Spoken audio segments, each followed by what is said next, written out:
Një 49 vjeçar i shpallur në kërkim policor përfundoi në pranga si rezultat i kontrolleve të vazhdueshme për lokalizimin dhe kapjen e shtetasve në kërkim, bazuar dhe në informacionet e siguruara në rrugë operative. Specialistët për hetimin e narkotikëve ndaluan 49 vjeçarin shpëtim që banues në Aliaj. Ky shtetas ishte shpallur në kërkim për veprat penale, kultivimi bimëve narkotike, prodhim dhe shitje narkotikëve. Ai dyshohet si bashkëpunëtor për kultivimin e 2285 bimëve narkotike kanabis në fshatin Aliaj, të cilat janë gjetur dhe asgjësuar nga shërbimet e policisë në datën 6/9/2025. Materialet për këtë rast i kaluan prokurorisë për veprimet mëtejshme.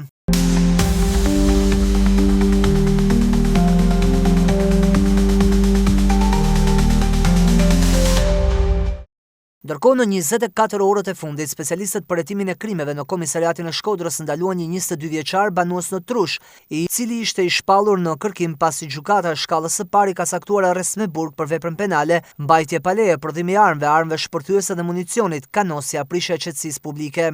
Gjithashtu, specialistët referuan materialet në prokurori ku nisi procedim për një 21 vjeçare banuese në Ragam, për një 19 vjeçar dhe një 21 vjeçar banues në Shkodër, pasi janë konfliktuar fizikisht me shtetasen 21 vjeçare për motive të dobta.